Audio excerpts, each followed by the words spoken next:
Voilà, merci beaucoup.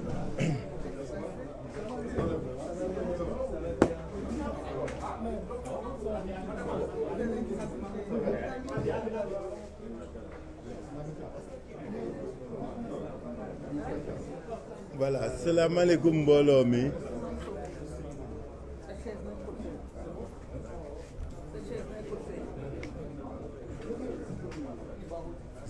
Salaamaaleykum mbooloo mi.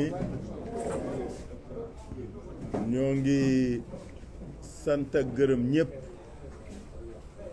ci teewaay bi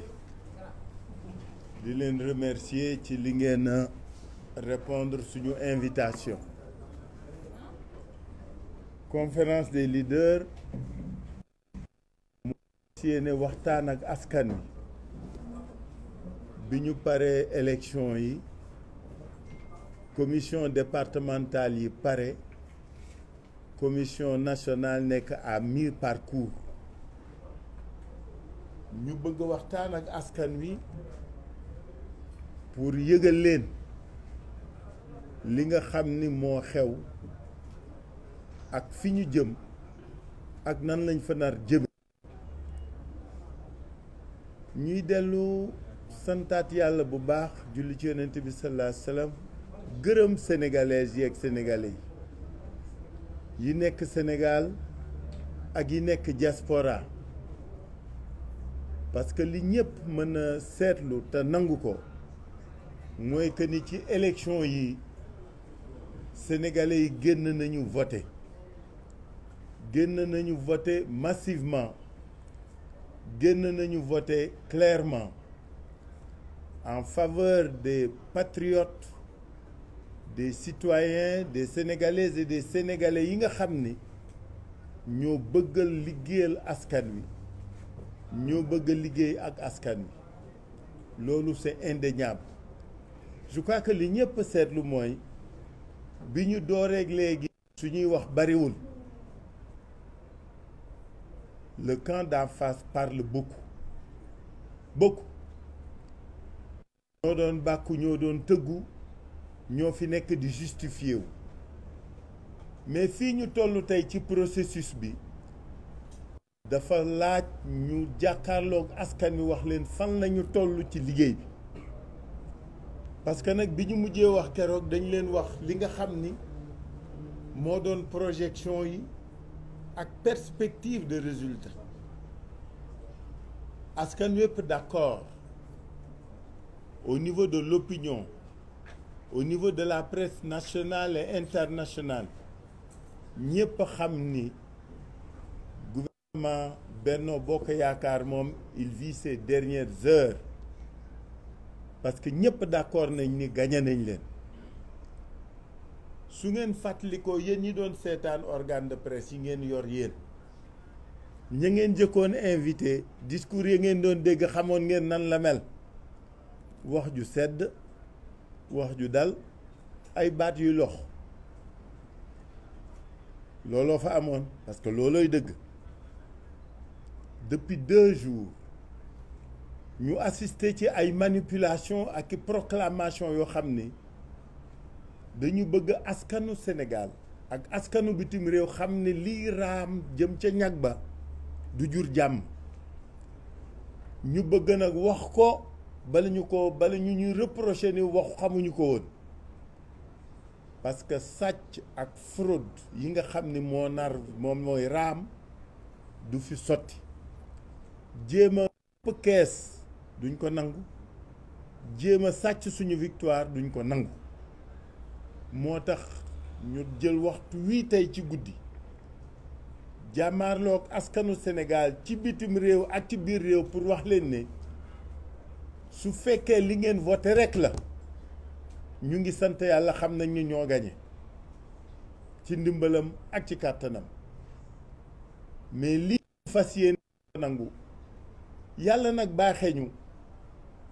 mu may ñu xare xam-xam ne xam nañu luy élection, xam nañu réew mi nan lay voté, xam nañu réew mi ñi fay voté ak vote bi nan lay demee fii. dara beesu fi pour ñun. li nga xam ni kay moo fi bëgg a law te duñ ko nangu mooy li amoon 2017 am 2019 am 2021 bëgg am 2022 addu kalpe suffrage ou sénégalaises yeeg sénégalais kenn du ko fi nangu. ren dañu bëgg bu kenn wax ni ñii dañu bari histoire wala dañu bëgg xuloo wala dañu bari fitna. kenn yeewu fi fitna. ñi fi yee fitna wala bëgg yee fitna mooy ñi bëgg jalgati. loolu lañ ni duñ ko fi nangu, loolu mooy du fi amee. et ça coûte ce que ça coûte. et je pèse bien mes mots.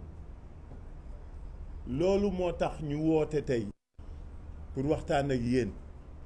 ñun ñëpp xam nañu nan la élection yi demee, ñun ñëpp xam nañu tendance yi nan la demee,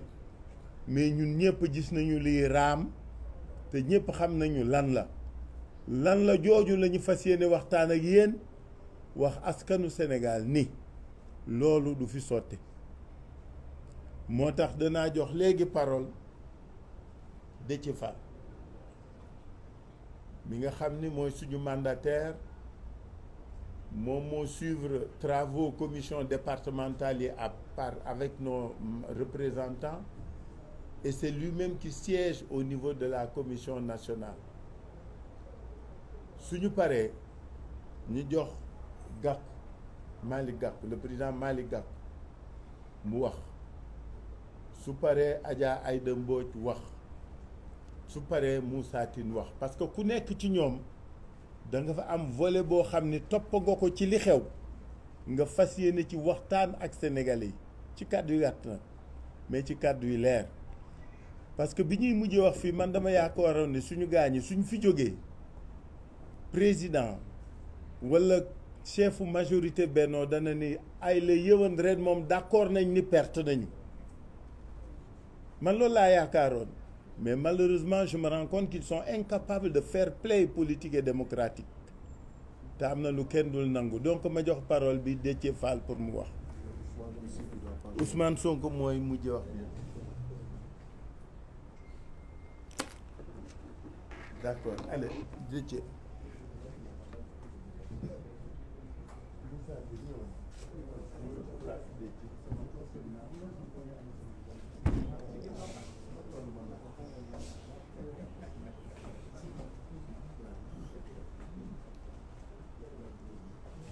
asalaamaaleykum.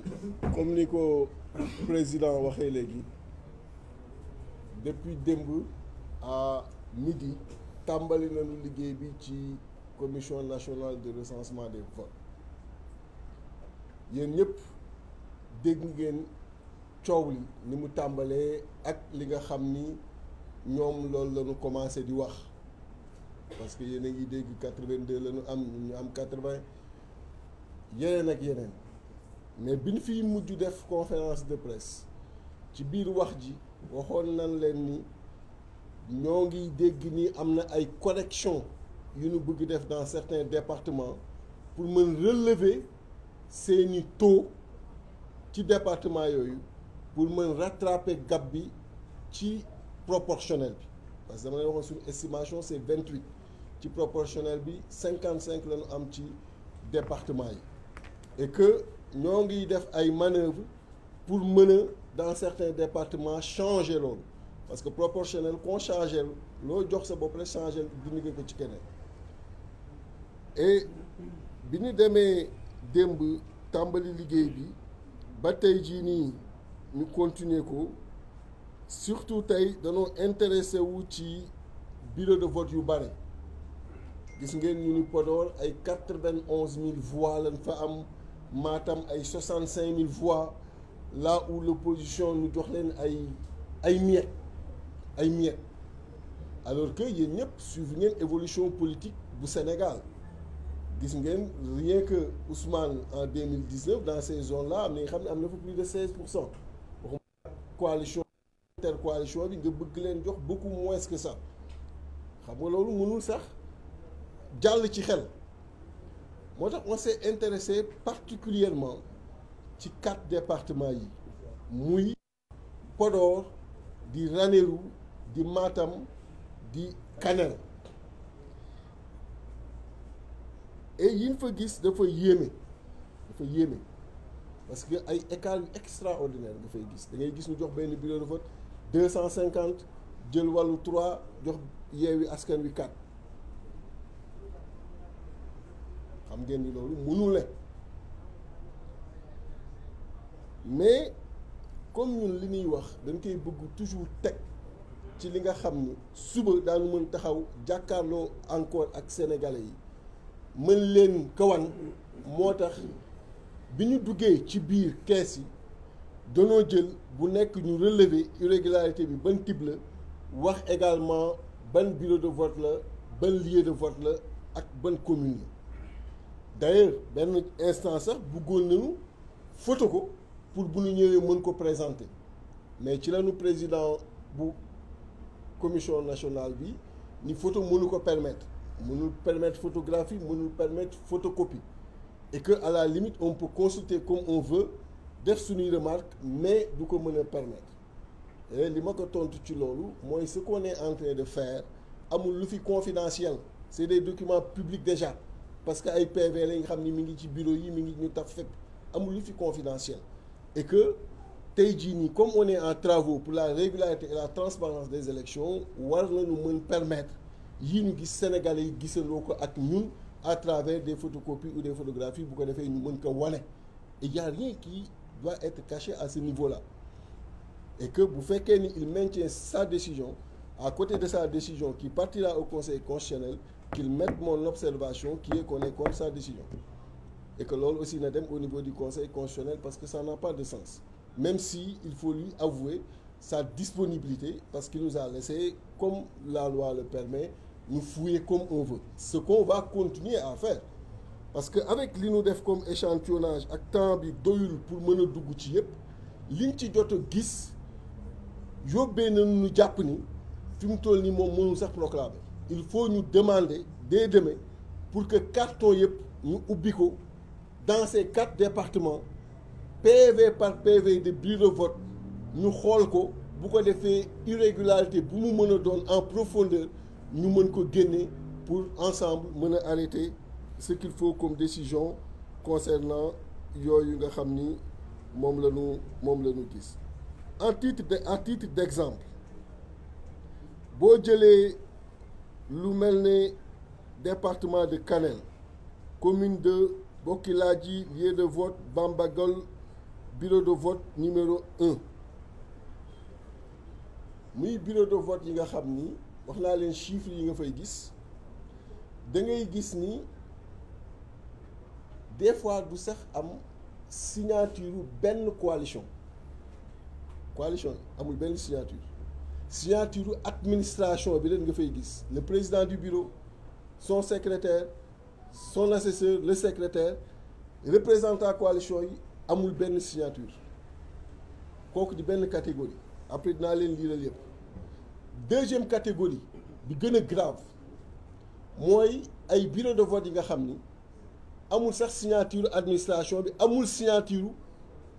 représentant wu coalition yi c'est-à-dire que PV la bi nga xam ni mi ngi ci biir enveloppe bi sans aucune signature aucune même l'administration inadmissible c'est-à-dire que mën na doon PV bi nga xam ni fii Léo moo ko def dugal ko ci biir enveloppe bi jox ko mu dem au niveau de la commission nationale de recensement des votes c'est ça que ça signifie mën na jóge ci n'importe qui parce que amul benn signature amul signature administration amul signature représentant des coalitions irrégularité boobu aussi ñu noté ko mais loolu bu baree ci ay département war a mën a impacter considérablement ci résultat département bi war a impacter ci seen part ci liste proportionnelle bi mais là mooy la correction dont on parle parce que loolu moo leen di permettre ay 90 000 yi nga xam ni tegoo ko fenn 65 000 yi nga xam ni tegoo ko fenn ak leneen ak leneen nga ni j'ai plus de 120 000 130 000 yu ma jël voix yu ma tegul fenn c'est ça qui te donne 2 députés de plus sur la proportionnelle et qui diminue 2 députés de la proportionnelle pour l'intercoalition Yewwi Wallu. Donc c'est cet exercice-là. Et j'ai lu un bureau de vote tout à l'heure, mais je vais vous lire yi ñu gis yëpp yi nga xam ni ci type d'irrégularité yooyu nga ci noté.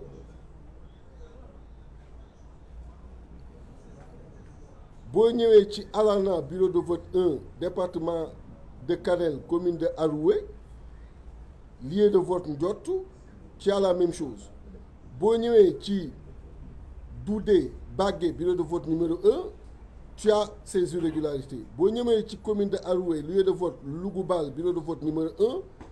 tu as également ces types d'irrégularités nga ñëw ci si on prend Podor commune de Walalde lieu de vote Walalde bureau de vote numéro 6 tu as ces irrégularités nga ñëw ci école Walalde toujours bureau de vote numéro 5 école Walalde 2 tu as ces irrégularités nga ñëw ci bureau de vote numéro 4 toujours dans cette même école tu as ces irrégularités nga ñëw ci bureau de vote numéro 3 tu as ces irrégularités avec des écarts qui peuvent aller jusqu'à 399 voix vous imaginez un peu nga ñëw ci commune de Mbolo Birane lieu de vote Galoya Peul bureau de vote numéro 2 tu as également des irrégularités nga ñëw ci bureau de vote numéro 3 dans le même lieu de vote tu as également ces irrégularités bureau de vote numéro 2 tu as également ces irrégularités ainsi de suite le bureau de vote numéro 8 de la commune de Galoya Toucouleur tu as également ces irrégularités le bureau de vote numéro 1 commune de Mbolo Birane Tilamol Diabanabé tu as également ces irrégularités commune Mbolo Birane lieu de vote Tilouki bureau de vote numéro 1 tu as également des irrégularités Doumgalawo tu as également des irrégularités sur Seralbé bureau de vote numéro 2 y en a vraiment énormément ça peut me prendre toute la soirée à vous lister ces irrégularités-là et c'est pas exhaustif parce que vous savez que carton yi fees na daanaka salle bi bu fekkee dama leen bëggoon dajale ñoom ñëpp dans ces départements-là et mënoo di leen ubbi benn par benn mais ku gis lii war na mën a yóbbee nga ni finalement on demande au président de la commission bu ko defee ñu suspendre publication résultat yi mu prévoir demain 17h pour nous permettre à l'intercoalition ñu ubbi bureau de vote par bureau de vote bu bëggee sax mu doon une séance publique bu ko defee sénégalais yi mën a xam li xew ci zone yooyu notez avec nous ces irrégularités qui sont inadmissibles parce que une irrégularité bi nga xam ni day toucher un PV sans aucune signature ni de l'administration ni des représentants de coalition kooku c'est inadmissible ñu koy valider li nga xam ni administration rek moo signé amul aucune coalition c'est inadmissible ñu koy signé moo tax tout à l'heure il a confirmé un chiffre parce que ñun dañoo tàmm di leen wax li nga xam ni du dañ on ne joue pas avec les chiffres bi ñu toogee fii à la dernière conférence de presse dañu leen sur les résultats que nous avons au moment où on vous parle ci département yi on est à 55 là où eux ils sont à 57 c'est ce que je vous avais dit ici bi ñuy quitté léegi bi mu defee décompte yi ci ku nekk département ya nga gagné ak la nga fa jël il a confirmé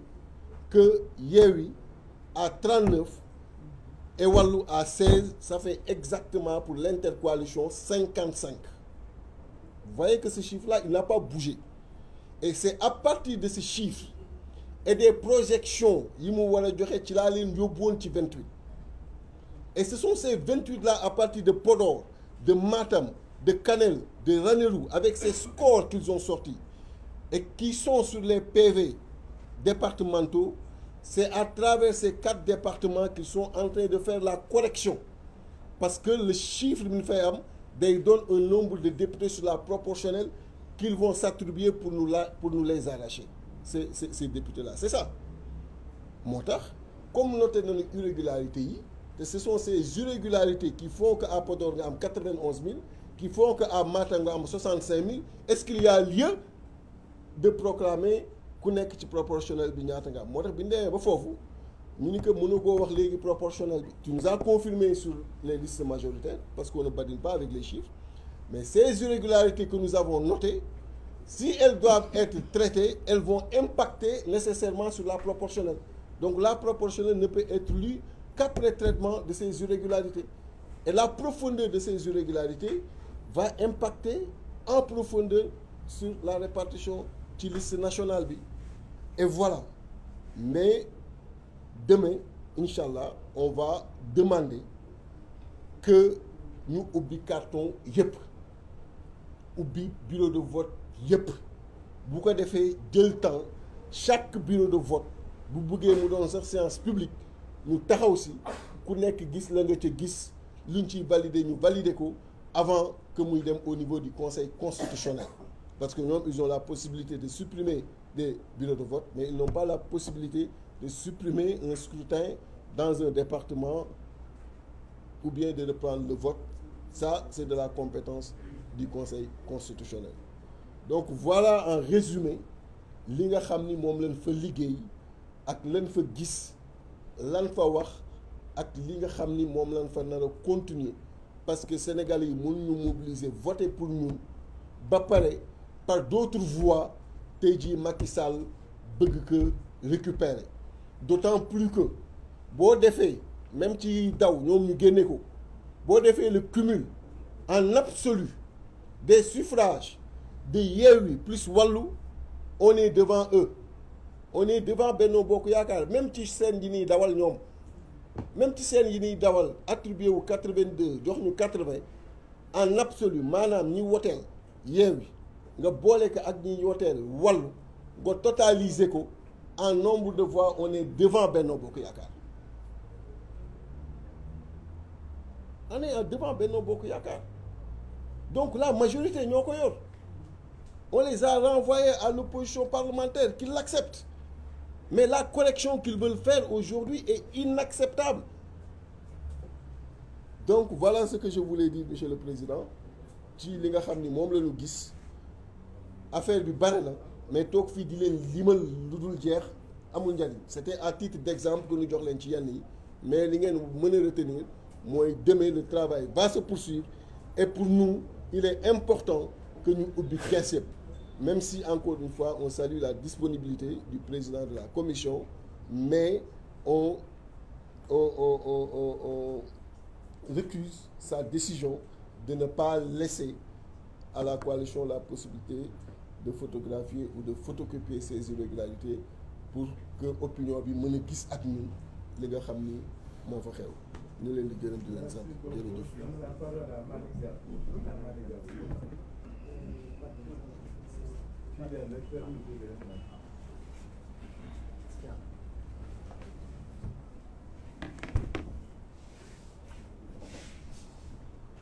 Merci. Je voudrais à mon tour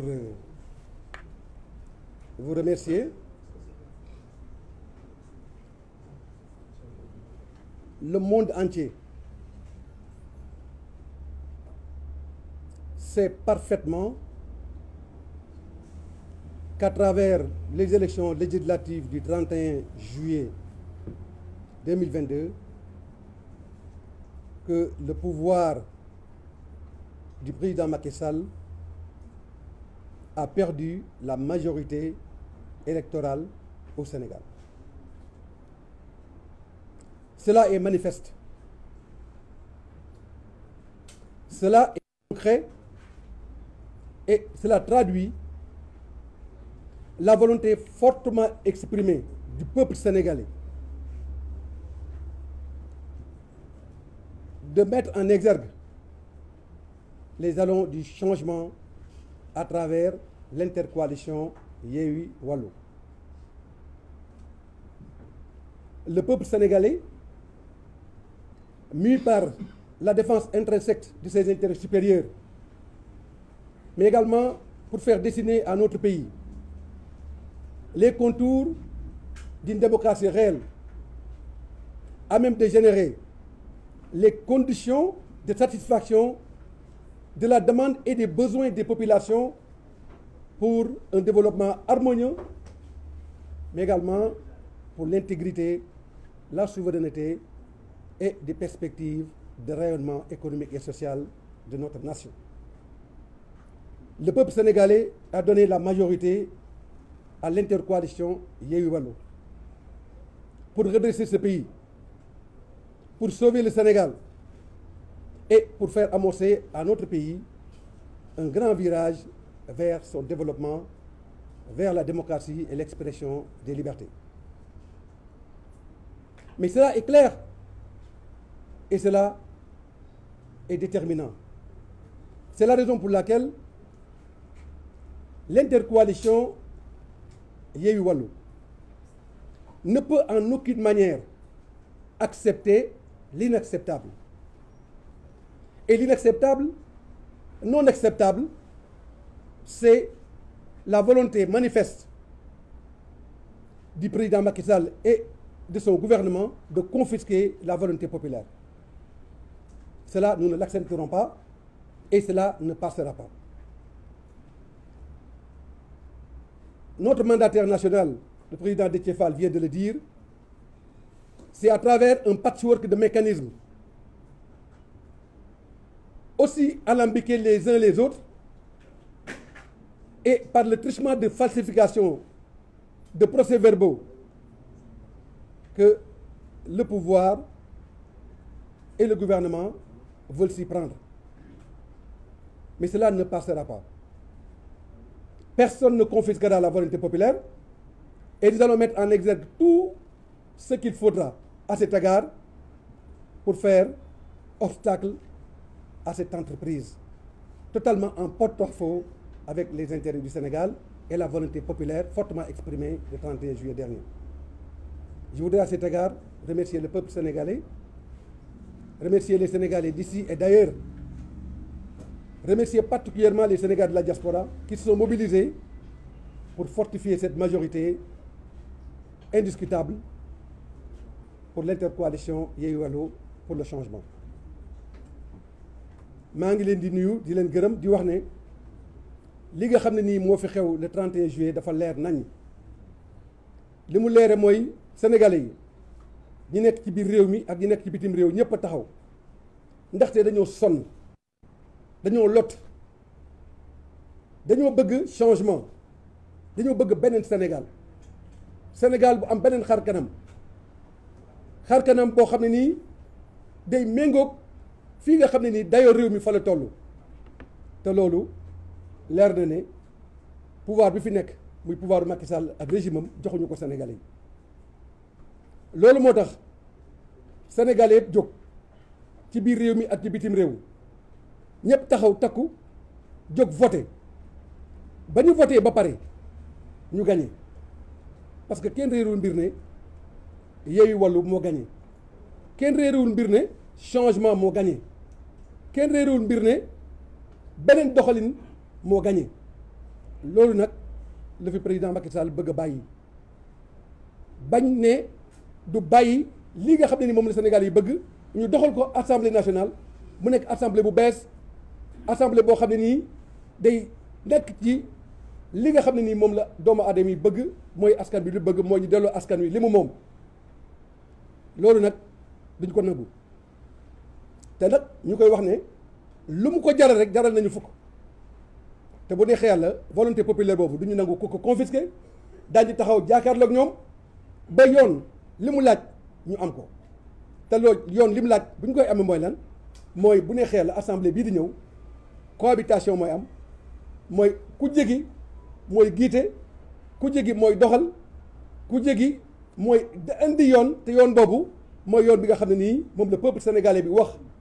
coalition intercoalition Yewwi Wallu pour que ñu doxal pour que Sénégal am beneen xar kanam maa ngi leen di gërëm di leen sant.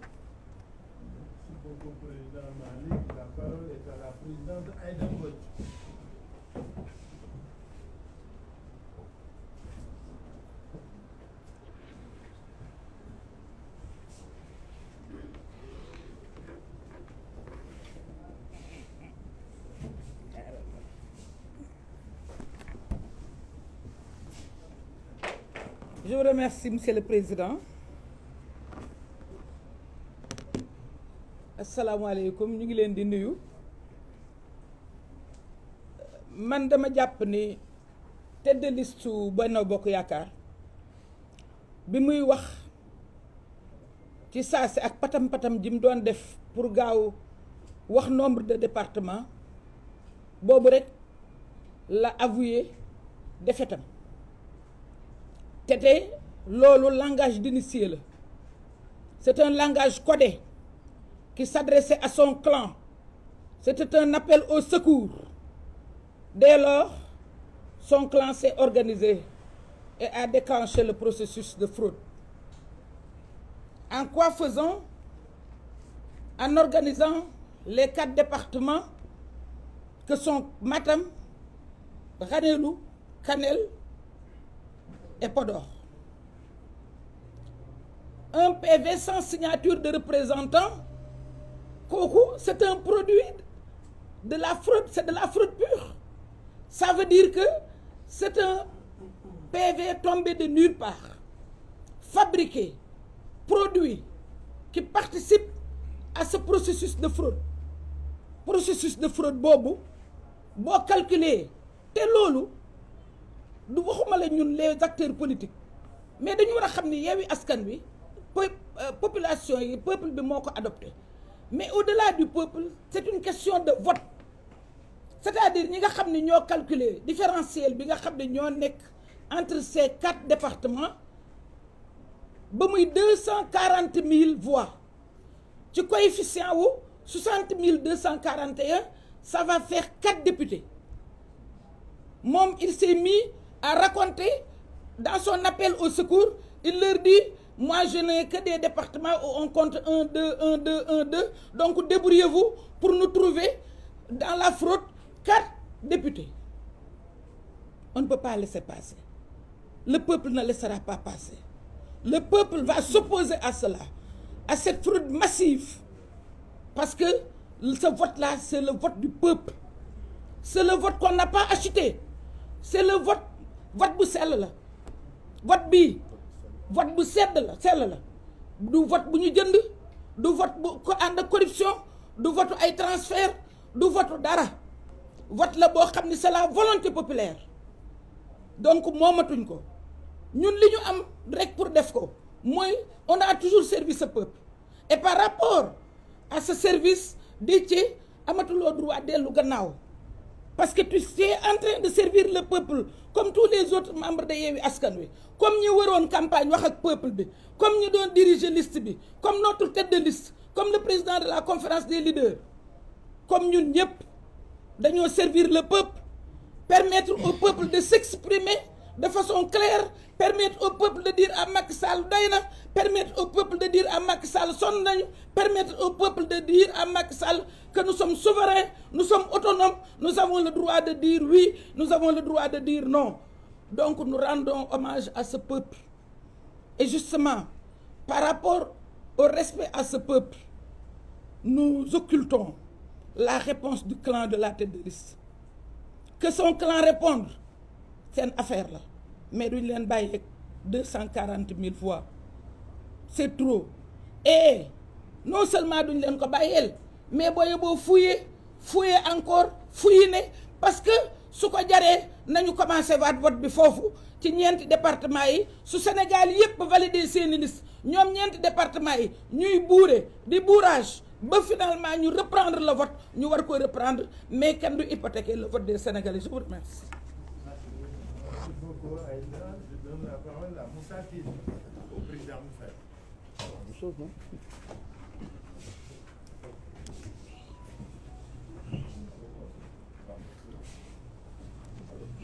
Alors, je pense que àdduna moom nit bi ci jom jógee rek dara desatu fa. Je pense que foofu la ñu toll. Je pense qu'il faut quand même qu'on revienne à des fondamentaux. Nit bu ci jom jógee dara desatu fa. Mag ñi nag daan nañu koy yare waaye xamuñu woon lu muy tekki. Mënoo ñëw ñuy dem élection nga calomnier ñi jàpp ñi rendre ñi inéligible Sénégal yi ne ñoom la ba tey nga invalider suñu liste Sénégal yi ne ñoom la nga transhumer suñu responsable Sénégal yi ne ñoom la nga accater suñuy convoi def la ne Sénégal yi ne ñoom la ba léegi ñu ñëw ba tey ñu gañe la nga dem di wutiwaat ay pox ndoll yooyu jaar pour retourner waat la victoire jëlaat victoire nit ñi gis nga démocratie dafa am lu am solo la dernière expression de la volonté populaire en démocratie dafa am solo aujourd'hui Macky Sall benn problème la war a am mooy di xalaat ndax damay démissionner wala ndax damay continuer De Gaulle pour moins que ça De Gaulle a démissionné et c'était même pas une élection c'était un référendum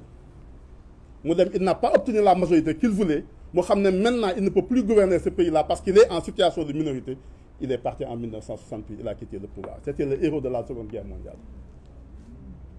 Nous ici, aujourd'hui, dans les mêmes circonstances, on va vivre une situation extrêmement difficile. Pour la première fois au Sénégal, on va avoir une majorité présidentielle qui est différente de la majorité parlementaire. Bon, en France, quel est l'homme politique? Parce qu'il faut beaucoup de valeurs, il faut beaucoup d'humilité, il faut beaucoup de partage, il faut beaucoup de concertation pour gérer une situation bu mel ni bu ñuy dund Sénégal aujourd'hui. Au lieu nga am préoccupation seet naka laay def ba sortir mon pays de cette passe-là ngay xool nan laay def ba sàcc ay élections ñëw. Et en tous les cas de figure tu n'auras pas la majorité. Il y a quelque chose qui doit interpeller un homme politique. En tout cas boo amee esprit démocratique dès lors que tu te rends compte que tu es minoritaire dans le vote populaire yow sa bopp da nga war a néewlu nëbbatu laqatu waxatuloo fee. Parce qu'en démocratie il n'y a qu'une seule chose qui compte, c'est la majorité populaire. Vous ne l'avez plus. Macky Sall ne l'a plus.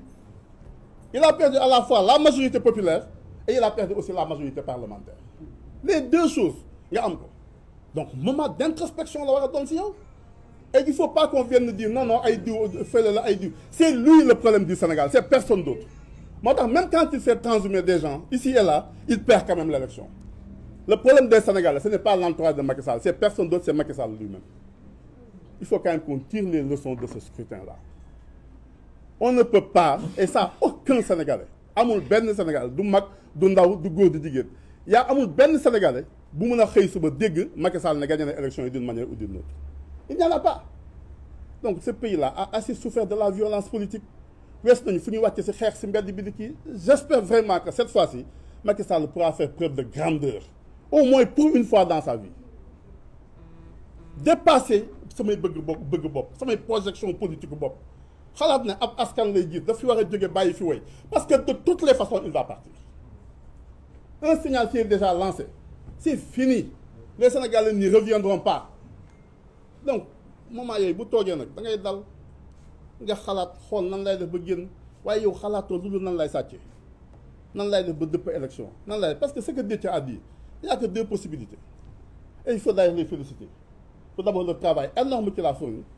mais surtout aussi pour les mesures de sauvegarde et conservatoire ñu jël pour que la fa xew nit ñi mën ko mën a dëpp du ñu ay xale ay magum jëmm lañ ko seqal ñaar rek moo mën a nekk ou da ngeen def burage d'urne ou bien ay bureau fictif la parce que bureau bu amul président bu signé procès verbal mënul nekk ci élection bureau bu amul assesseur bu signé mënul nekk ci élection bureau bu amul benn membre du bureau du vote y a personne d'autre personne n'a signé le procès verbal comme on dit comme dafa jekk ci Léo on a dit peut-être Léo sax moo ko def wala keneen na ko def et vous osez vous dans une commission départementale statuer sur un procès verbal bu mel noonu bu kenn signé wul. Quelle est aussi la probabilité pour que dans un lieu précis benn parti politique nekkul ci bureau de vote on a dit bureau de vote entre des fonctionnaires qu'est-ce que c'est simplement personne d'autre n'est là écoutez le Sénégalais am na loo xamante ne war nañ ko xam nag mën nañoo nangu leen nanguwaat lii nanguwaat leen nanguwaat mais am na benn instant boo xamante ne am na loo xamante du jàll. gis nga dañuy wax souvent ne yàlla day bind nga effacé mu bindaat nga effacé waat mu bindaat nga effacé waat waaye bu ñettee yow sa bopp lay effacé. démocratie aussi ça fonctionne comme ça gis nga askan day bind nga effacé mu bindaat nga effacé waat ñetteel bi yow dañuy effacé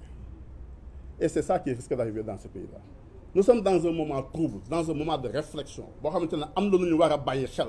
am na lu mun a nekk ak lu mënut a nekk. Nous avons été très responsables durant cette campagne-là. Nous avons accepté d'aller en campagne. Le maître nit ñi, d'accord, c'est nos suppléants qui les ont battus. Oui, parce que c'est ça que le peuple a décidé. En démocratie, il n'y a qu'une seule vérité, la vérité du peuple, seul détenteur de la souveraineté initiale. Ce peuple-là a parlé. Il a dit voilà ce qu'il veut. Yéen laa bëgg ngeen représenté au niveau de l'Assemblée nationale. joxoon naa Macky Sall lépp joxoon naa ko majorité présidentielle joxoon naa ko majorité parlementaire. Au lieu mu utiliser ko pour gouvernement mu jàpp di jël ay nit di tëj ci kaso bi di rey ay nit di détourner alal di jaay bien askan bi jaay suñu pétrole jaay suñu gaz jaay suñu géej comme le dit notre tête de liste. askan wi ne bii yoon nag bëggatuma loolu xam nga lu ma bëgg dama bëgg nga nekk assemblée président de la République ma jël ñeneen ñëw assemblée nationale di la saytu. Cette volonté du peuple là est irrévocable et indiscutable. S'il veut aller à l'encontre de ça nag bu boobaa moom si boppam mooy am problème ak le peuple sénégalais jërë ngeen jëf merci beaucoup. La parole au coordonnateur, le président Cheikh Youm. Le coordonnateur, le président. Bon, coordonnateur du PUR. Voilà. Bonjour, mesdames, messieurs les journalistes. Dans le prolongement de mes prédécesseurs, vous conviendrez avec moi que le voleur a été attrapé. La main dans le sac, exactement. Le 31 juillet, je dirais même le 1er août, puisque la tragicomédie que nous avons assistée au niveau de la galaxie du cheval a été jouée le 1er août. Lors de cet épisode, l'auteur principal, en l'occurrence la tête de liste de la coalition Benno Bokk Yakaar, avec beaucoup de légèreté, nous citait des départements que la dite coalition aurait gagnés, sans aucune preuve, comme à l'accoutumée. 48 heures, c'est-à-dire lundi dernier, nous avons tenu ici un point de presse avec des chiffres et des preuves à l'appui, ce qui est le fort, reconnaissez-le, de la coalition Yewwi Askan Wi. La coalition Yewwi Askan Wi, tout ce qu'elle dit, avec l'intercoalition Wallu,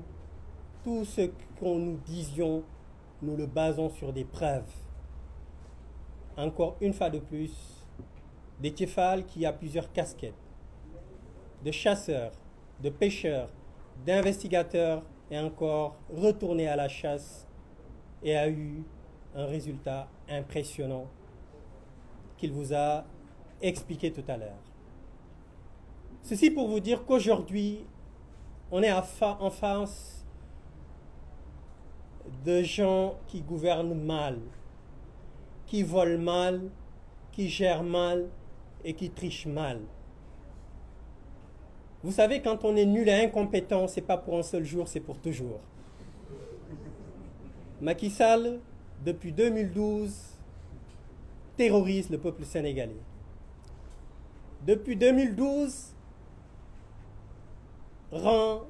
élargit, augmente la pauvreté. À un moment donné, il appartient au peuple de lui dire stop. Et je pense qu'il est temps que ce peuple digne lui dise stop. li ñu jàng ci li nga xam ne ni moom la Déthié Fall wax andi ko ci ak ay preuves yu leer mooy li nga xam ne moom le président Ousmane Sonko di wax te ñu bëri di ko ŋàññi moo di fonctionnaires yi bëri na ci ñoo xamante ne nii seen liggéey defuñu ko bëri na ci ñoo xamante ne nii seen liggéey suba ba ngoon mooy ñu taal dëkk bi. Comment pouvez-vous imaginer un bureau de vote où il n'y a même pas les représentants de l'État, de la coalition Benno Bokk Yakaar? Ce qui voudrait dire que dans ces bureaux de vote, l'administration, les fonctionnaires qui étaient dans ces bureaux de vote-là ont reçu des commandes qu'ils ont exécutées froidement. Ils ont créé des procès-verbaux qu'ils ont signés eux-mêmes et pensant que l'intercoalition Yewwi Askan Wi Wallu était des bras cassés, pensant qu'ils n'allaient absolument rien vérifier, ils pensaient que ça allait passer comme lettre à la poste. Mais malheureusement, ils ignorent profondément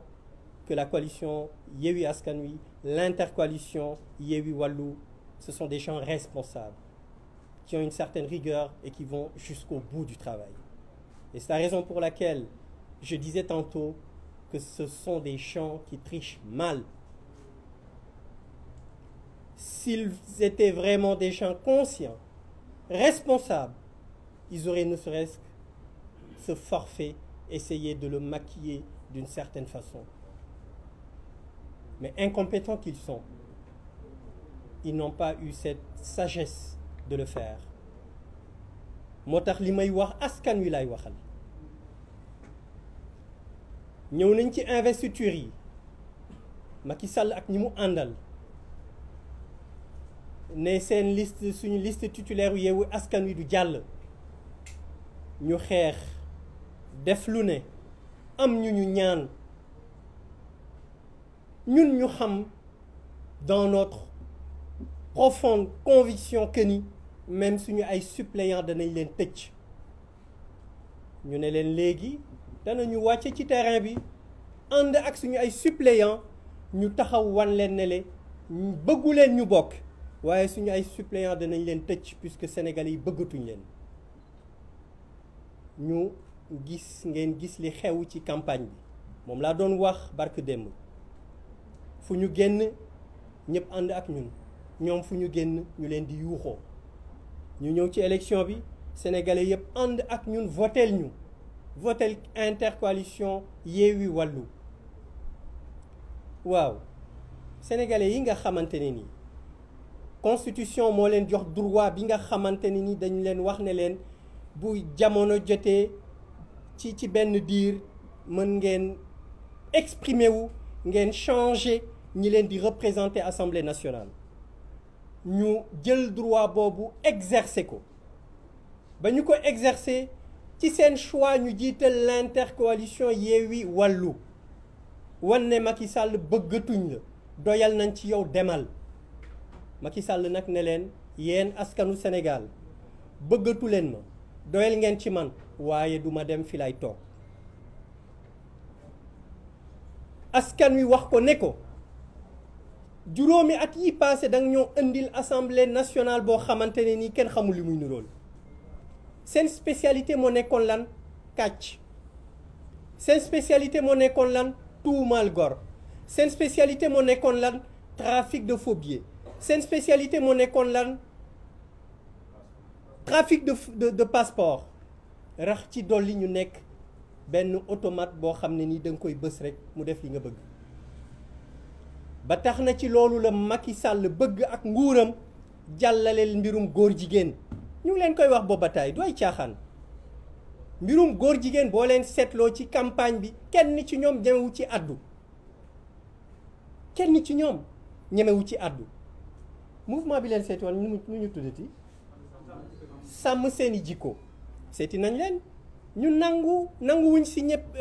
charte bi ak ñeneen loolu lan lay misaal moo di moom li mu bëgg moo di fii ak i fan mu tegaat assemblée générale assemblée nationale boo xamante ne nii en plus ci li ma leen wax sànq mooy kàcc tuumal trafic de faux billets trafic de passeport jàllale mbirum góor jigéen dana nëppal ba njaay mi ñu jaay pasar bi ñu pasare suñu ay ressources naturelles ñu mën ko wéyal loolu mooy li am moo tax nag askanu Sénégal wax nañ leen lundi ne leen li ñu mën ñun coalition Yewwi Askan Wi ak l'intercoalition Yewwi Wallu bëriwuñu mutuñu sax donte ñun ñëpp dañu bokk ci ay parti ak ay organisation li ñu mën mooy lan sécuriser vote bi sécuriser les procès-verbaux waaye victoire bi yéen a ko moom boobu victoire ñun rek mënuñ ko défendre ñun rek mënuñ ko préserver yéen askanu Sénégal yéen a ko mën a préserver bu leen ko defulee Macky Sall lii yàlla li leen yàlla sutural ci wàllu ressources naturelles la ca des as tuut dana ko jaay ba mu jeex takk vous n'aurez que vos yeux à pleurer. mbirum góor jigéen est-ce que xam ngeen lu gën a tax mbirum góor jigéen nar fi ñu bëgg ko fi saxal parce que gis ngeen occidentaux yi dañu jàpp ni fii ak at yii ñuy jëm ci kanam population Afrique de façon générale danañu am benn développement exponentiel boo xamante ne nii doole bi yëpp Afrique lay nekk et pour ñu mën a tënk jeunesse boobu pour ñu mën a noot jeunesse boobu il faut ñu def ba jeunesse boobu majeure partie yi nekk ay góor jigéen ba góor jigéen yooyu ay lobby la yu nekk Occident donc Occident dana jëlaat amaat la main ci jeunesse su Afrique donc loolu moo tax ñuy wax suñu yaay yi di ko wax suñu pap yi di ko wax suñu nijaay yi di ko wax suñu mag yi ne leen jóg leen taxaw xam nga lu war a dakk ci dëkk bi injustice jaay doole bundu xatal loolu moo fi war a dakk te loolu c'est pas l'intercoalition moo ko fi war a mën a jëlee mais askan wi moo ko fi mën a jëlee d'autant plus que askan bi wane na dimanche li ñu bëgg loolu ñu bëgg nag yéen rek yéen a ko mën a préserver te ñu xam ne ki ñu ko seqal dañuy wax ne boo nguur bu naree daanu ñëpp danañu xam ne dafay daanu moom rek moo dul xam ne du daanu donc moo tax nag ñu ngi leen di ñaan askanu Sénégal jóg leen ngeen préserver seen victoire yéen a ko mën a préserver kii ñu ko seqal li muy def gis ngeen ko teg ngeen ci seen bët il va aller jusqu'au bout même s'il sait qu'il va cogner le mur il le fera parce que deseetul dara li mu yàq bëri na li mu def ci njuuj njaaj bëri na loolu la bëgg nag nu mu ko nëbbe ba mën a génn ci nguur gi ni mu gën a waaye ñu ngi koy xamal ne ko l'intercoalition Yewwi Wallu dinañ ko wax ne ko fii ba mu fiy jógee mbir mi ci fu leer lay tegu bu fi jógee it ci lu leer la ñuy teg lépp lu dëng danañ ko joyanti ku takkal danañ la traduire te dañuy wax c'est très simple sàcc nañ jàpp nañ leen mais sàcc kay dañ koy sanctionner su fekkee ne justice su Sénégal bëgguñ leen sanctionner yéen peuple bi yéenay cour bi nga xam ne ni yéenay cour suprême yéen a gën a kawe ci cour yi yéen rek yéen a ko mën a sanctionner wasalaamualeykum wa rahmatullah. Merci beaucoup. Je donne la parole au président Ousmane Sonko.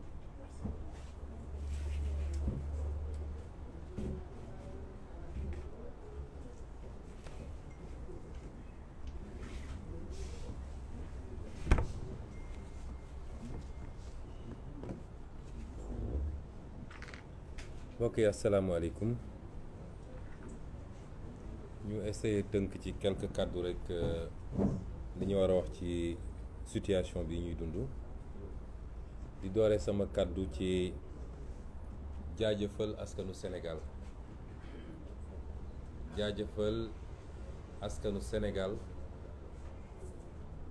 delluwaat jaajëfal askanu Sénégal ndax ñun waa Yewwi Askan Wi mënuñoo sant ak gërëm lu doy askanu Sénégal ndax dañoo jóge ci campagne électorale muy ñaareelu campagne électorale bu Yewwi Askan Wi ci lu toftalu ci lu diggante juróom-benni weer lu mu gën a gudd defe naa juróom-benni weer la ñu dem ci anam yoo xam ne ñoo ngi doon jàmmaarloog ñoo xam ne ay milliards ci xaalisu réew mi dugal nañ ko ci campagne bi ñu dem ci daanaka loxoy neen defe naa seeni mbokk seeni naataango journalistes yi àndoon ak ñun gis nañu jafe-jafe yu ñu doon dund ak ñun waaye ànd ak loolu yépp fépp fu ñu jaar askan wi réserver ñu ab tertu boo xam ne kawe na woon suñu njort lool te yéen ñëpp Sénégal yëpp ak àdduna yëpp gis ko nit ñi doon génn doon ay junni nit di ñu xaar ci naaj bi di ñu xaar ci taw bi di ñu xaar léeg-léeg ba ay 2 heures du matin loolu ku mu doyul dara dootu la doy ñun mënuñoo remercier lu doy askanu Sénégal waaye di leen wax rek ni yaakaar gi ñu am ci ñun ba tax ñu wane loolu lépp ci cofeel bu soobee yàlla yàgg naa ko wax yaakaar googu du mës a tas lépp lu ñu yaakaar ci ñun nañu xam ni suñu ngor suñu bëgg-bëgg ci réew mi weesu na foofu ndax dañ koy faral di wax ñun ñi fi nekk ñëpp kenn dugg ci politique ngir koppar goo ciy am wala poñet guñ la ciy jox bu doon loolu dong ñi ne ci table bi yëpp duñu campagne ndax amul kenn ci ñun koo xam ne tey dina dem assemblée nationale ndax soo nee député rek nit ñaa ngi gis ku ñu jox ndombo tànk jox ko 4x4 jox ko passeport diplomatique jox ko 1,300,000 par weer jox ko carburant réew mu ndóol ni Sénégal nag ku ñu jox loolu dafa mel ni am na lu tuut luñ la jox wala sax lu takku waaye ñi fi toog ñëpp amul kenn koo xam ne day dem assemblée te teewul campagne bi yëpp ñoo ko campagne wër Sénégal yëpp di nelaw 3h 4h du matin di lekk benn repas par jour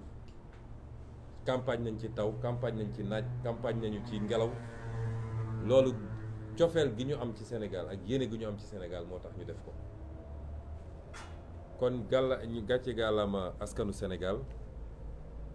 di leen gërëmaat ci turu conférence des leaders yëpp waaye ci turu Yewwi Askan Wi yëpp militant militante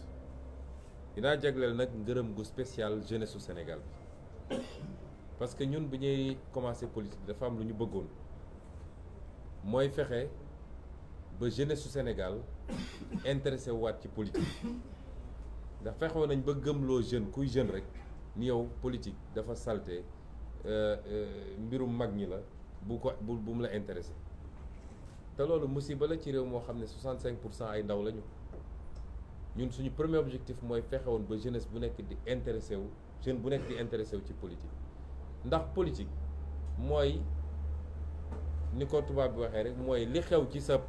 jamono ak sa société nga fexe ba sa loxo nekk ci lépp lu koy defar nga fekkee ko c'est l'art de gérer la société loolu mooy politique liñ leen mësa woon yëpp du politique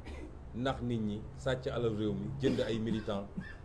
loolu du politique dige loo dul def loolu yëpp du politique moo tax ñun Yewwi Askan Wi ànd ak askan wi ci boppam contrat moral bi ñu bëgg a séq ak askan wi mooy fexe ba defaraat politique ndax yonent yi sax dañoo politique su politique bonoon yonent du politique ndax yonent samp na état nekk président de la république loolu mooy politique mooy defar société bi mais li ñu leen di won nii di politique de balaa may dee ñu naan diw c'est un génie politique parce que mën naa wax lu dul dëgg mën naa naxaate mën naa sàcc alal réew mi mën naa sàcc ay élection ñu ne waa ji de c'est un génie politique ay nit di ko bind sax naan génie politique déedéet génie politique mooy fexe ba buñ la wóoloo ba dénk la nga liggéey ba askan wi gis boppam ci liggéey bi nit ñi am liggéey nit ñi faju nit ñi di lekk correctement ak yeneen loolu mooy génie politique boo gisee américains yi jël seeni présidents yu mag yi ay Lincoln ay truc di leen teg fu sori parce que ñooñu dañoo def loo xam ne ba léegi ñoom ñi gis jeexital bi ci liggéey bi waaye njuuj njaaj rek ñu naan waa ji moo ay ci politique waa ji politicien la ñun de suñuy doom ak suñuy sët dañoo bëgg ñu am beneen image ci politicien mooy kuy defar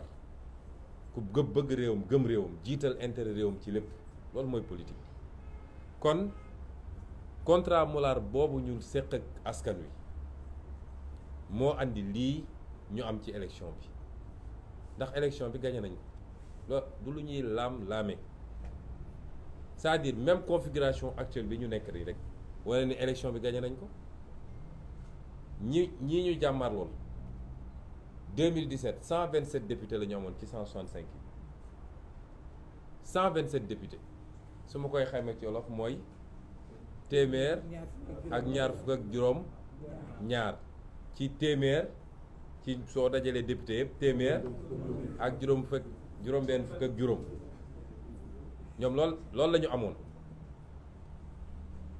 ñenn ñi nga xam ne duggoon nañu assemblée ci beneen anam ne ay indépendant lañu di rocceeku benn di dem di leen fekki ba daanaka bi mandat bi di jeex nii gëm naa ni waroon nañu mat ñoom 140 députés soo seetee non inscrits yi demoon fekki leen kenn xam mu toll. donc ku yoroon lu toll noonu ci assemblée bi ñu génn tey ngay xeex naan am naa 82 wala aw ma ko ndax pour am majorité 83 nga war a am kon élection bi ñàkk nañ ko ba noppi ak lu munti am. kon ñun ñi ngi sant yàlla gërëm askanu Sénégal ndax bi ñuy sumb élection bi kenn jàppaloon ni dina demee noonu d'autant que nag li gën a yéeme ci mbir mi mooy équipe B moo leen duma remplaçant moo leen duma ndax ba tey ji Sénégalais yu bëri soo leen ne kan tête de liste bi officielle bi ñu bëri xamuñu ko équipe B moo leen duma kon équipe A bu compétiroon fu ñu jëm loolu moo doy waar ci mbir mi. ñun ñu ngi dellu sant yàlla bu baax di wax nag ni défaite bi mënoon na gën a garaaw ci ñoom bu dul woon yenn yi nga xam ne am na bokk na ci intercoalition Yewwi Wallu dox na bu baax nag waaye desoon na tuuti ñenn ñu ko comprendre ndax soo jëlee fu mel ni Louga ñi sànnil carte Wallu bu ñu juumuloon ba sànnil ko Yewwi ñun ñoo gagné Louga avec plus de 2000 voix d'écart. noonu la amee ci Mbour noonu la amee ci Bounkiling nga xam ne ñoom waa Yewwi suñu juumul woon dem voteel Wallu ni ñu ko waroon defee ñoom ñi ngi am écartu 700 voix te ñi voteel Yewwi foofu te waroon voteel Wallu 900 lañu. kon bu amuloon incompréhension yooyu ci ñenn ñi tey fii ñu toog di wax sax naan est-ce que majorité am na wala déet kenn du ko wax kon ñoom daanuwuñu dañu xalangu bay mbërëgu loolu moo am. kon lan moo tax sénégalais yi votel Yewwi ak Wallu ak lan moo tax ñu sanctionné leen loolu dafa baax ñu rappeler ko parce que vote bu nekk dafa war a am explication de vote dañu war a xam li tax lii am néew ma damaa nekk ci boppu sénégalais bu ne waaye ñun pendant 14 jours wër nañu Sénégal dafa am discours bu ñu tenir Sénégal discours boobu dafa am première partie déconstruire et deuxième partie proposer lan la ñu déconstruire mooy fàttali nañu sénégalais yi Macky Sall depuis fukki at ak benn mi ngi ci bopp Sénégal lan mooy bilan Macky Sall bu ñu mën a teg mooy dóore tëje complot pour liquider des gens joxe ay instructions ñu rey ay nit ci ay manifestations lan mooy bilan Macky Sall mooy yàq justice bi yaxeet ba tey amul benn sénégalais bu naw justice su Sénégal lan mooy bilan Macky Sall mooy dund gi cher na ba sénégalais yi fi mu ne nii sonn nañu sonn goo xam ne kenn mënu koo wax du doon jar fukk tey mu ngay jar ñaar fukk wala ñaar fukk ak juróom lan mooy bilan sénégalais Macky Sall du moins mooy faju jafe na ci réew mi faju jafe na ci réew mi non seulement cher na mais jafe na ci réew mi lan mooy bilan sénégalais Macky Sall du moins mooy njàng mi sooxe na ci anam goo xam ne mara détail yi lan mooy bilan Macky Sall mooy liggéey amul ci réew mi rawatina ndaw ñi chômage endémique ñiy génn chaque année ci marché du travail moins d'un dixième ñoom ñoo mën a am insertion pour am liggéey ñi ci des ñëpp suñu dawalul Jakarta ña nga toog ci grand place yi lan mooy bilan Macky Sall mooy li ñu yàlla wërsëgale ci ay ressources ay richesses nga xam ne moom la ñu waroon nag jàpp ndax yàlla bu la tàccoo comme ni ñu koy waxee nga sàggan ba keneen ñëw fecc ko yàlla jox ñu pétrole jox ñu gaz jox ñu zircon jox ñu phosphate jox ñu géej goo xam ne lu tey nga gis Macky Sall jël yépp jaay ko tubaab yi ba tey jii ay 10% la ñu am en terme de part ba pare ci répartition production yi lañ cey am lu néew la mënoon naa continuer di lim waaye lii lenn rek la waaye li ci gën a garaaw mooy lan mooy bilan Macky Sall mooy li la première richesse du Sénégal parce que première richesse du Sénégal du or du zircon du pétrole du gaz ay réew am nañ ko avant ñu fii biir Afrique te tey Sénégal leen gën a avancé lan mooy différence bi mooy jàmm ji ñu am paix sociale ak cohésion sociale kenn musu fa waxu xeet kenn mosu fee waxu diine kenn mosu fee féewale ay région ñetti président jaar nañ fi balaa Macky Sall kenn mosul dégg débat yooyu léegi la ñuy doog a dégg débat yooyu kon loolu mooy bilan Macky Sall te noonu lañ ko présenté Sénégalais yi loolu lañ ne il faut mu dañ fi lan la ñu teg à la place et ñu ne leen woon nag loolu mën nañ ko dooree assemblée nationale du moom mooy gouverner waaye cër bu am solo bi mu am mooy voter loi ndax loi te loi nag mooy société ku fi nekk ci presse loi moo ne lii mooy code bi nii la ñuy amee licence nii nga war a defee lii mooy cahier de charge bi loi mooy wax naka la ñuy dawalee oto ci tali bi loi mooy wax ni sàcc baaxul ku ko def ñu teg la lii loi mooy wax ni pour am carte d'identité sénégalaise fii nga koy jaar waaw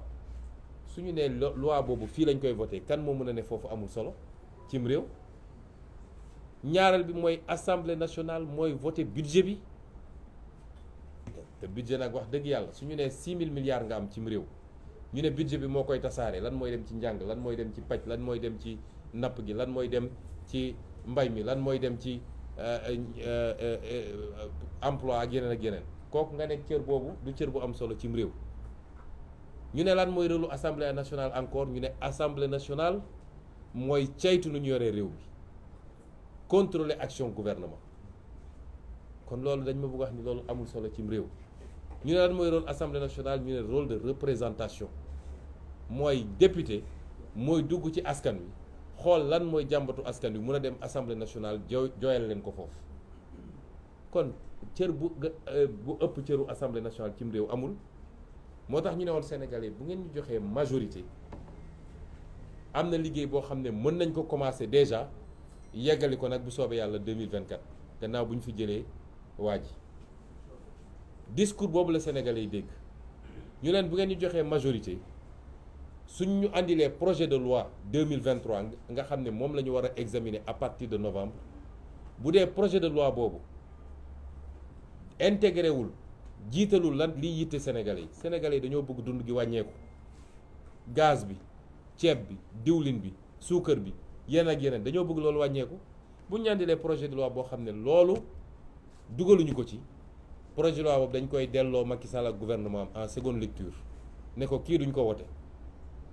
moo tax ñu ne leen woon réew mi du bloqué day gën a avancé parce que réew boo jëlee doole réew mi yëpp teg ko ci loxo benn nit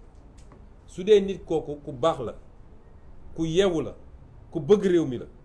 mën na ko jëriñ mu liggéey bu baax mais bu dee safaan ba la te ñun dañoo gëm ni loolu moom la ñu nekk ak président Macky Sall réew moomu ci guute lay dëkk te loolu pour nga rectifier ko mooy il faut li tubaab naan le pouvoir limite le pouvoir il faut nga jël beneen doole jox ko ñeneen bu ko defee lu mu bëgg a def day obligé waxtaan ak ñooñu ñu ut consensus ci lan mooy intérêt réew mi lan mooy njëriñu réew mi ñu ne kon sénégalais bu ngeen ñu joxee majorité buñ ñu andilee budget boo xam ne les 10% parce que dafa am lu ñuy wax protocole de Maputo dafa ne réewu Afrique bu nekk budget am ak nu mu munti toll war na jagleel 10% yi mbay mi bu dee andi nañu budget Sénégal mosu koo respecté bu ñu andilee budget ñu gis ni li ñu jox mbay mi 5% la dinañ ko delloo Macky Sall ne ko yokkal parce que mbay mi priorité la ci ñun dañoo bëgg a am autosuffisance ba li ñuy jéggaani fële ñu mun koo am suñu biir réew paj mi noonu njàng mi noonu feneen ak feneen noonu loolu mooy premier engagement bi ñu jëloon pour suñu diggante ak Sénégalais yi ne leen dinañu voté ay loi yoo xam ne dina delloo si yéen ñi nga xam ne Sénégalais yi dañ koo namm soxla ko Cheikh Tidiane yu mu wax na léegi lu jëm ci lu nar a yàq suñu société yàqeet te muy agenda boo xam ne tubaab yi ñu ko bëgg a imposer ñu jël ci engagement signé charte bi dugal ko suñu biir programme mooy lépp lu jëm ci borom ñaari tur yi ñu ne leen dinañu def fonction de représentation ndax nag këpp kees bi bëri na ci réew mi poste li fa xew gis ngeen ko port autonome li fa xewoon gis ngeen ko dégg ngeen dossier ArcelorMittal dégg ngeen les 1500 milliards du TER dégg ngeen ñu ne leen nag dinañ taxawal ay commission d'enquête parlementaire boo xam ne dinañ leen woo ñoom ñu ñëw layoog ñun ñu leeral mbir ba mu leer ba pare def ko publiquement askan wi xam ni lii moo xew ci alalu réew mi du cox du dangaa soxor wala dangaa bëgg waaye réew pour mu dox kenn ku ne suñ la dénkee lañ la dénkoon il faut nga rendre compte réew mi nii laa ko yore woon loolu dafa am solo ci démocratie pour mu dox ñu jël engagement yëpp ak yeneen yu ñu jël suñu digganteeg réew lii lépp su ma ko fàttalee ndax dañ ko wax ko ci campagne bi dama bëgg ñu fàttaliku lan moo tax sénégalais yi voté contre Macky Sall ak lan moo tax sénégalais yi voté pour ñun intercoalition Yewwi Wallu vote boobu nag mbokk yi moom la Macky Sall ak ñi mu àndal bëgg a jalgati yéene gi ngeen amoon pour lii ñu waxanteeg yéen yi ñu diglanteeg yéen te wallaahi wax naa ko dañ koy def niñ ko waxee lañ koy defee parce que dafa jot nag dafa jot ñu jubóole sénégalais yi ak politique dafa jot ñu fexe ba sénégalais gëm ni politicien war na mun a nekk nitu kaddu war na mun a nekk nit kuy def li mu wax war na mën a nekk nit koo xam ne réew mi rek moo ko ñor waaye duggul ngir alal li sénégalais yi sanctionné mooy benn type politicien ku ñëw ne opposant la ñu voté la jox la mandat maire nga wëlbatiku dem ne jaay naa ko Macky Sall ñu ko defoon ñëpp perte nañu bureau bi ñu voté sax dañ koo perte sénégalais yi dañoo am seen fulla kenn gënu leen yeewu loolu nag dafa jot ñu woon sénégalais yi ni loolu jeex na ci réew mi loolu la Macky Sall bëgg a confisquer moo tax duñ ko nangu te bugguñu xalaatuñuy sénégalais dinañ ko nangu fi mu ko bëgg a jaare Déthié Fall leeral na ko mooy li muy def fële ci Fuuta ñeenti département Podor Kanel Matam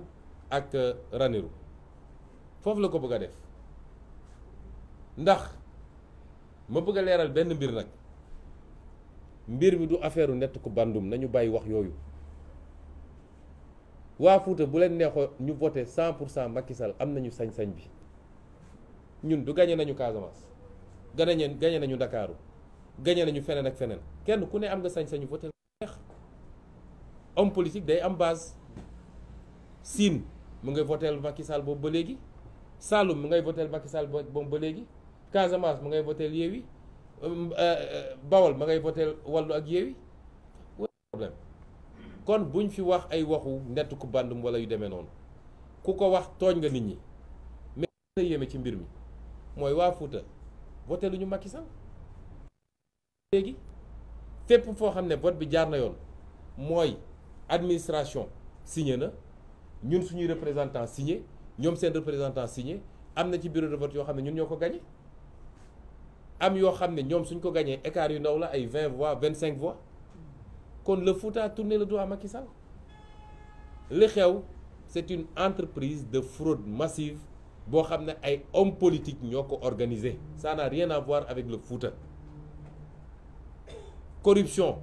ci achat de vote fépp la am ci Sénégal fépp la am amul benn fenn fu mu des fépp la am kon nañu bàyyi yenn wax yi surtout ci réseaux sociaux yi naan waa Foutanké yi la nangam déedéet wax naa ko keroog bu ñuy tëj suñu meeting bi ñoo na nee naa man ñi may gën a gërëm mooy waa Fouta ndax léeg-léeg def fa opposition moo gën a jafe fépp ci Sénégal dinañ la menacer dinañ la persécuter dinañ la ak yeneen kon yooyu dañu ne c'est des hommes politiques ñoo organisé avec certainement la complicité de l'administration un système de fraude mais ça n'a rien à voir avec le Fouta loolu la ñu bëgg a wax ma ne tentative boobu nga xam ne dañoo bëgg a confisquer suñu vote loolu la ñu ne duñ ko nangu ki may njëkk a lancer appel nag mooy président Macky Sall moom ci boppam dafa am fu mbir di toll un homme doit savoir être grand surtout nag boo nekkee homme d'État un homme doit être républicain doit rester au-dessus de la mêlée parce que àdduna du dul jeex amut dañ koo jox moom nguur ba biñ ko ko joxee ñëpp de d'accord ni votel nañ ko président Abdoulaye félicité ko def passation dem nguur googu ñu ko joxoon moo jeex takk lu jeex na li ci des mooy qu'il fasse preuve de dignité et de grandeur parce qu'il n'est jamais trop tard ñu bëri jàpp nañ ni il n'en est pas capable te acte yi mu posé boobu ba léegi loolu lay firndeel mais man jàpp naa ni il n'est jamais trop tard qu'il fasse preuve de dignité et de grandeur. On sait ce qu'il vit et ce qu'il ressent parce que ñun ñëpp mus nañu dem élection ñàkk ko nee na da daan dem voter Fatick ñibbisi toog ba ngoon mu taal di dégg bàcc yi léegi bàcc yi bu dalee ci moom nit na ko muñ loolu mooy àdduna. On ne peut pas gagner tout le temps du ci football du ci làmb du ci politique on ne peut pas gagner tout le temps boo doxee nag ba yàlla def mbir mi wëlbatiku bul yàq réew mi bu ko taal il faut faire preuve de grandeur parce que moom tey li mu war a xool mooy nu muy def ba yeggali ci jàmm. waxoon nañ ko fii après les événements de mars dama ne woon du ñu dox vers le palais ñun ñoo wax xale yi ne leen dellu leen seeni kër ñu ne woon dañ koy accompagner mu yeggali mandaam ci nu mu gën a rafete loolu na koy bàyyi xel tout le temps doonul réew mi moomu ko jënd ko te gënul benn sénégalais ci 17 millions de sénégalais yàlla tànn ko ci moom jox ko mu mun a def ñaari mandat 12 ans ci boppu réew mi ñaata sénégalais ñooy mun a def un mandat dans ce pays ñun ñi fi toog nii ñaata nit amul kenn ci ñun ku am garantie dina mus a nekk président de la république loolu mbirum yàlla la kon bu ko yàlla defalee loolu sénégalais yi deselatuñ ko dara moom na fexe ba rafetal mbir mi ci ni muy demee waaye ci loolu muy def it ñuy wax waa justice sénégalaise parce que moment yi ñuy toll nii responsabilité justice daf ci kaw daf ci rëy torop dama wax sànq bi ñuy waxtaan ak ñoom Déthié Fall dama leen ne gis nga magistrat bi toog fii naan day jël décision créer benn atmosphère de solennité bëgg a gëmloo nit ñi non fii c'est la justice c'est pas la politique ba pare di jël décision boo xam ne décision politique la na xam ni ñun li ñu daj ci mbir mi ñun ñoo sumb politique ñun ñoo joxe suñu caution ñun ñoo def suñu investiture ñun ñoo dem defi campagne dans des conditions extrêmement difficiles ñun ñoo woo Sénégalais ni leen gën leen voter ils n'ont qu'à nous respecter la justice n'a qu'à nous respecter acteur politique yombul de te ñun ñooy système politique bi bu ñu fi nekkuloon politique du am kon nañu doxal yoon ñoom ils sont les garants de la stabilité de ce pays te chaque fois wax naa ko saa su problème amee ci réew mi bay waaj a tàkk li am fii temps yële ba ay nit dee ci lan la foog nga ni su justice defuloon li mu def tey nit di bakkan dina ci rot du am pourtant ñaari nit la ñetti nit juróomi nit suñu paree dem toog lekk seen ceebu den naan seen ataaya bàyyi loi li mu wax bàyyi constitution li mu wax dem wax leneen parce que dañ leen def pression di leen def leen loolu nañu delloo ci seen xel parce que réew mi jeexul de commencé gul bay jeex te am na yenn yu fi doon am dootul am ñun menacé wuñu kenn nag mais def lu taal réew mi après toogaat mel ni dara amuloon nga continuer loolu dina jeex ci réew mi kon ñuy lancer un appel à la justice li xew Fouta xam nañ ni loolu du élection il y a pas eu d'élection au Fouta c'est une mascarade te la ko andi yëpp mooy ñoom nu ñuy def ba rattrapé wu wax nañ ko suñu communiqué démb parce que ñoom lu ñu def suba ngoon jot fu ñu toog réunion ñun dinañ ko yëg objectif bi Macky Sall sant Antoine Diome mooy fexeel ba egg 82 députés parce que certainement am nañu garantie que dina am kenn peut-être ci plus fort yi peut-être ci suñu biir ñun am na ñu leen garantir ni dinañ leen mottali le 83e peut-être loolu la ñu am moo tax nu ñuy def ba li ñu amul ci liste départementale yi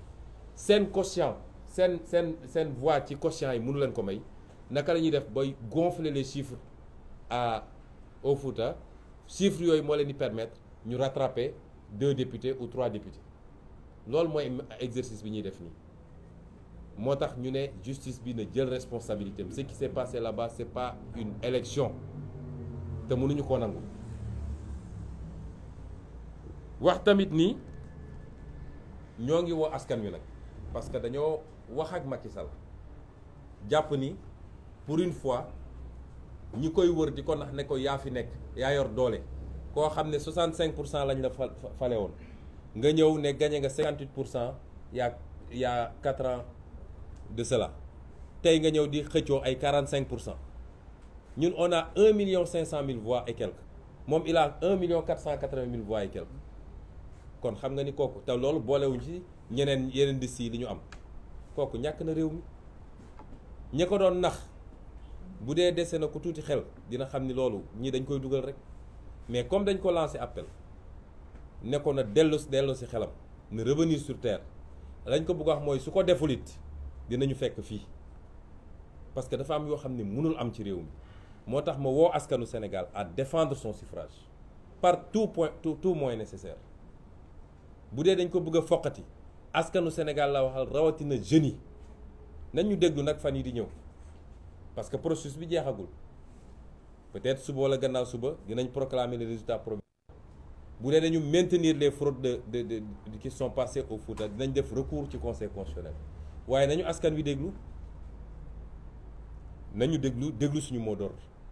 mais duñu accepter ñu foqati ko du affaire u Aïda Mbodj wala Khalifa Sall wala Déthié wala Moussa Tine wala Maïmouna Bousso wala Cheikh Tidiane Youm affaire u askan wi la c'est le peuple qui a voulu ce changement et qui a voté du mbirum benn nit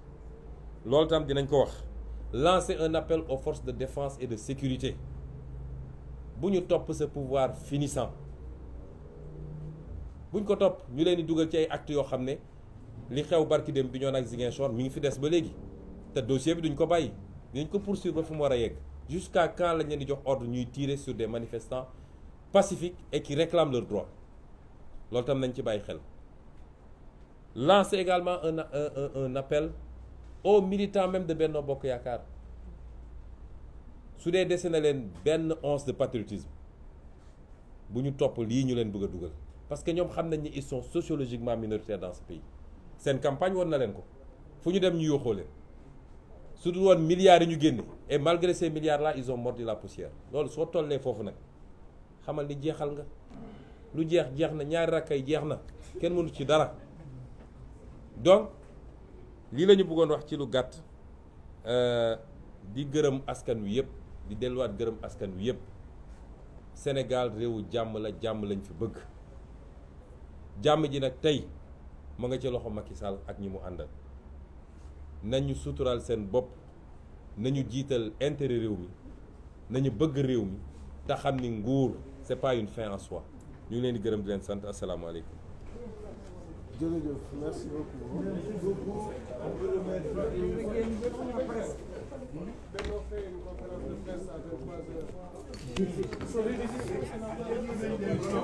C'est l'opposition maintenant. Pouvoir détecter l'opposition. Pouvoir détecter